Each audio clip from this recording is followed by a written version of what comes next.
Hello everyone, welcome to another demo video. There are people in the building, which again is why I'm wearing a mask. Today I'm going to be showing you how to cut a few different types of vegetables. So I wanted to go over some things before I zoom you in so that way you can see exactly what I'm doing.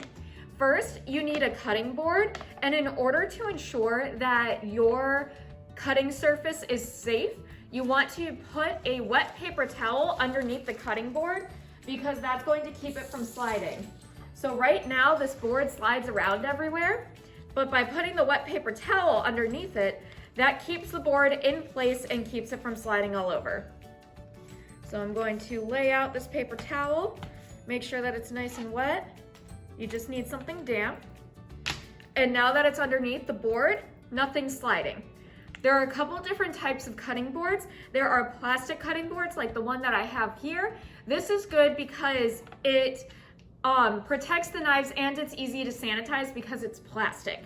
The other type of cutting board is a wooden cutting board, which is fine. The hard part with those is that because they're made of wood, the bacteria from different types of meat and things like that tends to seep into the grain of the wood, so they're a little bit harder to sanitize. That's why I prefer plastic cutting boards, but even though they protect your knives, they are going to make the knives dull faster because they're a little bit harder than the wood cutting boards. There are a few different types of knives. This one's a chef's knife.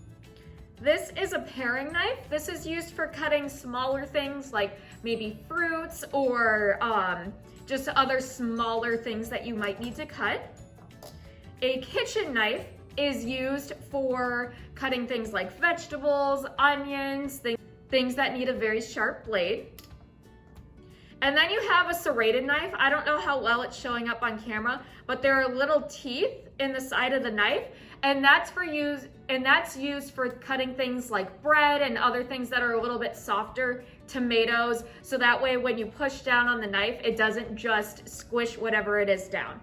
So in order to show you how to cut vegetables, I'm going to zoom you in a little bit so that way you can see exactly what I'm doing.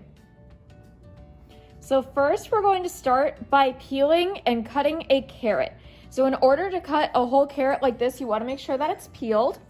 This is a peeler. They come in lots of different shapes and sizes. Mine has a little guard on the top right here, but not every peeler has that. And in order to use it, you just gently scrape the side of the carrot, just like that.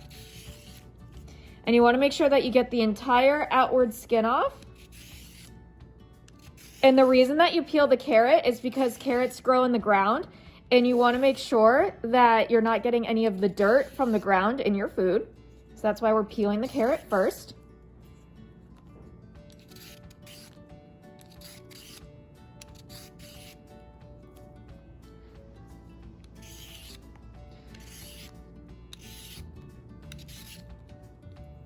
Then just make sure you get everything. This one looks pretty clean.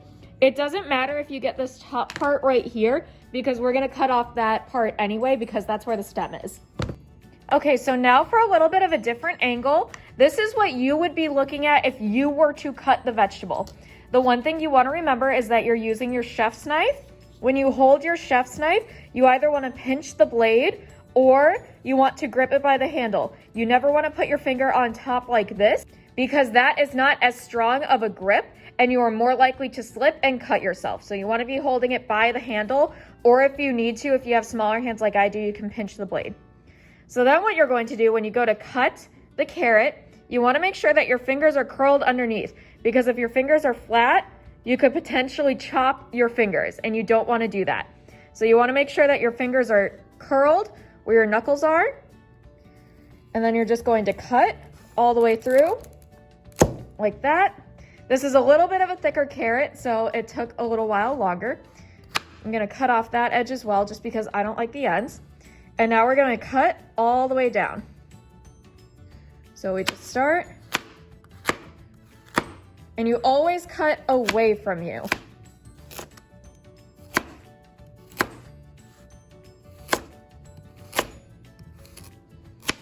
As it gets thicker, it does get a little harder. I need to sharpen these knives, so that's why. But again, make sure that your fingers are completely out of the way, so they're curled underneath. You never want your fingers to be flat. So that's how we cut some carrots. Next, I'm going to show you how to cut celery. So this is my piece of celery. I'm not cooking anything with these. I'm just using them for the demonstration, so that's why I'm not washing any of the vegetables. But it's the same thing. We're using a rocking motion and going back and we're just moving toward our fingers. So cut away from you.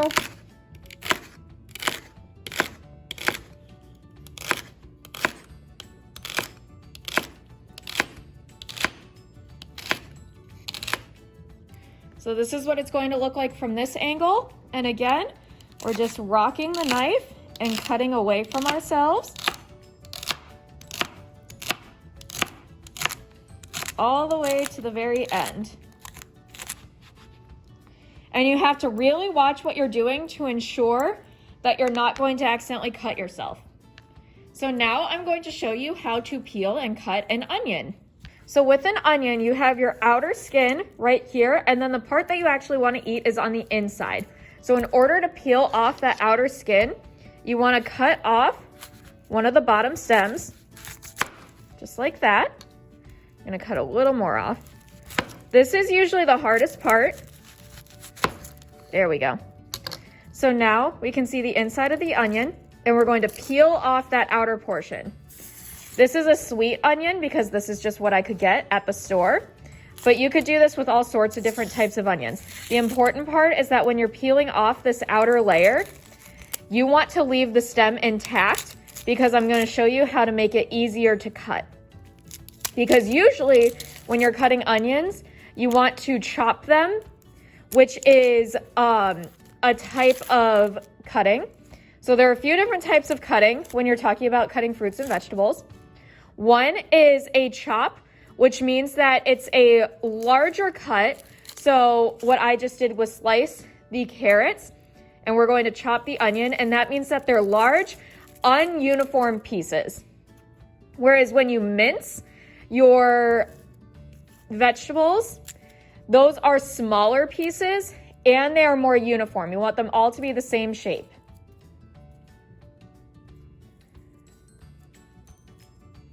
And that's all peeled. And now in order to make this easier, we're going to cut down the middle of the onion all the way around the stem. And again, this is just to make it easier to chop. Make sure you point your tip down, the tip of your knife down. Like that. And we're going all the way around.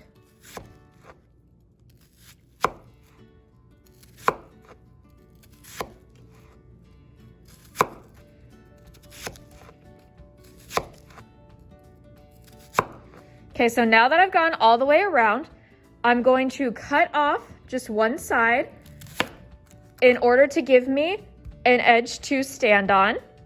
So that way it's flat. And then I'm just going to cut all the way down, and that gives me fairly uniform pieces. You will end up needing to separate them, and that's okay. So now that I have some of these smaller pieces that are already cut, I'm gonna go ahead and go from a different angle. And now I'm gonna cut on the flat side like that. I'm gonna cut on this side.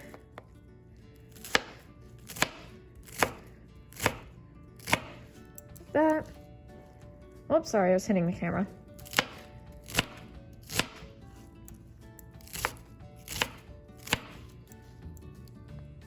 So now, if you want these to be all the same size but different shapes, you can go ahead and do another cutting technique, especially for some of these pieces which are larger, and just rock the boat. And this is why it's really important to have a wet paper towel underneath the cutting board, because you want to make sure that it's not going to slide anywhere when you're chopping in this way. The reason you rock the boat is because it's a really quick and efficient way to make sure that all of your pieces of vegetables are small.